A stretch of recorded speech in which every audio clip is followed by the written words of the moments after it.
भाई ऐसे 70 कंट्री घूम चुके हो आप, सबसे बढ़िया कंट्री कौन सी लगी आपको? यार अगर तो रहने के लिए बोलोगे तो पेरू मुझे बड़ा पसंद आया, कि सेफ है, पार्टी लविंग लोग हैं, सस्ता है।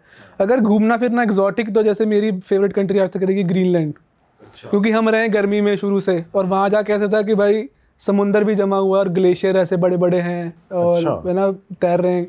और हमारे पास वे ऑफ ट्रांसपोर्ट है, कुत्तों की डॉग स्लाइड होती है, तो एक लकड़ी की गाड़ी, उसके आगे कुत्ते बांध दिए 4 और उस पे जा रहे हैं हम, फ्रोजन समंदर पे ट्रैवल कर रहे हैं। अरे वाह, जैसे मूवीज में देखते हाँ हैं। हाँ तो हाँ भाई वो ऐसा नहीं होता 2-3 दिन का ही मजा है, क्योंकि इतने ठंड में ना हाँ आप यार, कुछ वही करो वही कर क्योंकि इट वाज -35 -36, तो हाँ वही कह रहा मैंने, कहा रहने के लिए नहीं, घूमने के लिए, क्योंकि रहने में तो भाई लग जाएगी। तो आप कितने दिन थे ग्रीनलैंड में? मैं था यार 1 महीना। 1 महीना सर्वाइव कर गए आप।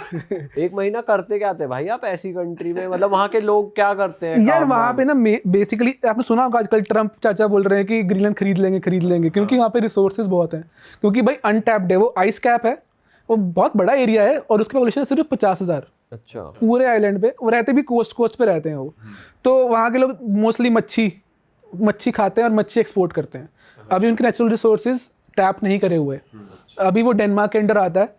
तो वहाँ के लोग तो बिल्कुल ऐसे हैं कि भाई कुछ मतलब नहीं है भाई, स्कूल नहीं जाना, कुछ मच्छी पकड़नी है और खानी है, पार्टी करनी है, जो भी है। एजुकेशन का इतना रोल नहीं है। नहीं, वो अभी डेनमार्क से वो टीचरों को भेजते हैं, डॉक्टरों को भेजते हैं। तो अभी जैसे मैं था, मैं एक स्कूल में पढ़ाने भेज दिया मेरे को कि चलो, वो मैंने ना एक्चुअली क्या था, थोड़ा सा ऐसे था कि I was working with the local community, तो कोई मुझे होस्ट कर रही थी आंटी, वो स्कूल में काम करती थी, तो बोली कि मैंने कहा यार आपने मुझे होस्ट कराया था, मुझे खाना खिलाया, राइट, मुझे रहने को जगह दी, तो मैं I want to give back. बोले हमारे स्कूल में पढ़ा दो आके। तो मैं स्कूल में पढ़ाने गया, तो 9वीं 10वीं के छात्र हैं, वो मैंने कहा अपने जैसे स्कूलों में होते हैं वैसे ही होगा, वो प्रिंसिपल की नहीं सुन रहे, तो बोले पढ़ाओ इनको, वो सुन ही नहीं रहे किसी की बात। और कौन सा सब्जेक्ट अलॉट हुआ आपको पढ़ाने? मुझे बोला कि you teach something about film making. अच्छा। तो मैंने कहा चलो मैं पढ़ाता हूँ। फिर मैंने कहा ऐसे नहीं सुनेंगे, मैंने उनको, मेरे पास 4 कैमरे थे, मैंने 4 कैमरे दिए 4 बच्चों को, मैं कहा चलो बाहर चलते हैं घूमने। फिर हमने एक वीडियो सा बनाया उस आइलैंड के बारे में, तो वो उन्होंने वो प्रैक्टिकल करवा दिया। प्रैक्टिकल करवा दिया थ्योरी। तो वो बता कह रहे यार इनको बड़ी मुश्किल, ये फ्री एजुकेशन है लेकिन बड़ी मुश्किल से लेके आते हैं स्कूल में कि 10वीं कर लो भाई प्लीज। उसके बाद तो उन्होंने मच्छी बेचनी, भाई मच्छी वहाँ की बहुत ही उम्दा मच्छी और बहुत ही महंगी, तो अगर किसी को मच्छी पकड़नी आती है ना तो वो वहाँ पे सफल है। और वहाँ पे इंडियन फूड भी मिलता है। इंडियन फूड, एक शहर है छोटा नूक, उसमें है, तो मुझे बोल रहे थे, कह रहे आपके पास बिजनेस आइडिया है, इंडियन फूड का रेस्टोरेंट खोल लो यहाँ पे। बट वहाँ लोग पार्टी वार्टी कर रहे हैं तब हाँ, भी अरे भाई पूरी बताता हूँ। सिटी बसी हुई है अच्छे नहीं से। जैसे सीट देखो 50,000 लोग हैं, जिसमें मैं कैसा ना, एक छोटा सा टापू था, उस पर सिर्फ 1000 लोग थे। तो पहले क्या था, वहाँ पे सैलरी मिलती थी हफ्ते की, कि हफ्ते को सैलरी दी, फिर उन्होंने चेंज कर दिया, महीने कर दिया। मैंने कहा भाई क्या, क्यों चेंज करा? बोले कि क्योंकि जब सैलरी मिल गई इनको, ये इतनी दारू पियेंगे कि ये उठेंगे ही नहीं मंडे ट्यूसडे तक, अच्छा। तो काम पे नहीं आएंगे। अच्छा। तो इसलिए उन्होंने फिर महीने कर दिया कि चलो अब एक बार ही पार्टी करेंगे, क्योंकि वो लोग ऐसे ही जीते हैं कि पैसे आए खर्च दिए, कोई ऐसे कैसी पार्टी देखी आपने वहाँ पे, कैसी है तो ऐसे थोड़ा ही। अब बताओ। वहाँ के लोग थोड़े ना ऐसे, उनकी जैसे आप देखते हो इनुइट बोलते हैं लोगों को, तो पार्टी वही है, दारू पी के बस भंड हो जाओ। और कैसे बार्स या कैफेस कैसे बने हुए हैं? नहीं यार इतना कुछ नहीं है वहाँ पे, एक छोटा सा वैसी की जगह होगी, ऐसा ही हॉल सा, उसमें गाने बज रहे होंगे, पार्टी करेंगे लोग, दारू पी के भंड हो जाएंगे। ऐसे कोई, अगर आप पार्टी जैसे आप कोलंबिया वाली पार्टीज बोल रहे हो, वो सीन नहीं है। ग्रीनलैंड में ना लोग वेल का मीट खाते हैं, तो जैसे वेल सिर्फ ब्लू वेल नहीं होती है, बहुत सारी तरह की वेल होती है, और एक वेल होती है उसको बोलते हैं नारवाल, उसके ऐसे सर में से बड़ा सा सींग होता है, तो वहाँ वो काफ़ी है वहाँ पे। तो वहाँ पे कोटा होता है कि इतने आप ये मार सकते हो इस साल, इतने पोलर बियर मार सकते हो, इतने ये कर सकते हो, इतने वो। अब वहाँ मैंने देखा लोगों ने, जैसे कोई शिकारी है उसने पोलर बियर मारा है, तो उसको वो फ्लॉन्ट करना है कि मैंने पोलर बेयर मारा है, तो क्या करेगा, उसका जो खाल है ना, बड़े से फ्रेम पे ऐसे खींच के लगा के घर के बाहर लगा देगा। कि तो ऐसे होता है कि एक गांव में एक आधा बंदा ऐसा होता है जिसने पोलर बेयर मारा होता है, तो उसका बड़ा रौला होता है कि भाई ये चौधरी साहब ने चौधरी साहब है ये। पोलर बेयर मारा था। और मैं तो कहता था बड़ी ठंड थी वहाँ पे, मैं कहता अपने इधर डिकैथलॉन से कपड़े लेके चला गया मैं थोड़े बहुत, तो उसमें तो नहीं चल रहा था गुजारा मेरा। फिर मेरे को उसने अपने ट्रेडिशनल कपड़े दिए जो पहनते थे हंटर लोग। वो क्या पहनते हैं, पोलर बेयर की पैंट होती है, वो पोलर बेयर स्किन की बनी हुई पैंट, अच्छा। और सील स्किन की बनी हुई जैकेट, और सील स्किन के बने हुए ग्लव्स, और जूतों में अंदर एक लाइनिंग होती है सिल्वर कलर की रिफ्लेक्टर, ताकि वो हीट जो है वो रिफ्लेक्ट होकर अंदर ही ट्रैप होती रहे।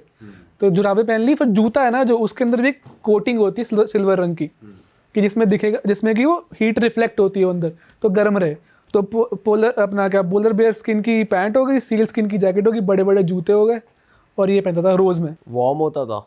बहुत गर्म है, लेकिन जब हमें मच्छी पकड़नी है तो हमें ग्लव्स निकालने पड़ेंगे, क्योंकि गीले नहीं कर सकते ग्लव्स को तब ठंड में। तो उसमें तो भाई वो भी हो जाती है हाँ, फ्रॉस्ट बाइट। फ्रॉस्ट बाइट तो उसमें मुझे बताया था बंदे ने, वहाँ का जो लोकल था, एक बार मुझे बहुत ठंड लग रही है तो ना, कुछ तो मच्छी पकड़ रही है हमने, तो मच्छी कैसे पकड़ते थे, समुंदर में छेद करा बड़ा सा, वही भाले से मार मार के, फिर उसमें लाइन डाल दी। नेक्स्ट दिन आए, फिर बर्फ़ जमी होती थी, तो फिर बर्फ़ तोड़ी, फिर निकाली लाइन, उसमें मच्छियाँ पकड़ी। और मच्छी अब जो अंदर है ना, तो अंदर पानी गर्म है तो मच्छी जिंदा है, लेकिन जब वो बाहर आएगी तो वो मर जाएगी ठंड में, उसका जो खून है वो जम जाएगा। तो बोलता था कि इसका तुझे गर्दन पे कट मारना जैसे ही बाहर निकालना है, ताकि इसका खून निकल जाए बाहर, ताकि मीट में बाद में खून ना रहे। तो मैं भाई थोड़ा, मैंने कांटे वाटे खाया मैं बहुत है, मैंने कांटे वाटे कम है, तो मेरा होता था कि देख के भाई मेरे से नहीं होगा, मेरे से ना होगा, तो मुझे बोलता don't be a pussy Devang, do it. तो फिर करना पड़ता है मेरे को, वो प्रॉपर सब सिखाया उसने। हाँ, उसने पूरा सिखाया कि कैसे कैसे क्या करना है। तो मुझे बंदे ने बोला, एक बार मुझे ठंड लगी, मच्छी पकड़ी तो हाथ सुन्न से हो गए। मैं कहा मेरे हाथ सुन्न हो रहे हैं, मेरे फ्रॉस्टबाइट हो जाएगी। कह रहा I will give you a golden rule. मैंने कहा क्या? कह रहा कभी भी ठंड लग रही हो हाथ में, तो हाथ अपने कच्चे में डाल लो, सबसे गर्म जगह वही होती है शरीर में। तो हाँ, एक दो बार मुझे लगा कि हाँ काफ़ी ठंड हो रही है, हाथ नम हो रहे हैं, लेकिन हाँ वही की तो मैं यही करता था। कच्चे में डाल दिया हाथ, आगे की पीछे? यार वो नहीं बता ये भी रहा बता दो, कभी गोल्डन रूल के चक्कर में किसी की उंगली खराब हो जाए। आगे पीछे दोनों ही गर्म रहे। हाँ, मतलब गर्माहट रहती है ना, सब कवर रहता है ना इधर अपना, तो वो उसने बताया कि हाँ फ्रॉस्ट बाइट नहीं होगी तुम्हें। बाकी हमारे पास छोटी सी झोपड़ी थी एक, उसमें एक वो था हमारे पास गैस वाला सिलेंडर, तो उसमें बाहर से हम लाते थे, पानी लेके आए, बर्फ़ जो बर्फ़ है बाहर, आइसबर्ग है बड़े बड़े, उनसे बर्फ़ लेके आए, वही गर्म किया, पानी बन गया, उसका जो भी बनाना है, फिर चाय कॉफ़ी बनानी है, कुछ खाना बनाना है, तो वो मैं 1 महीना वहीं पे रहा ऐसे ही।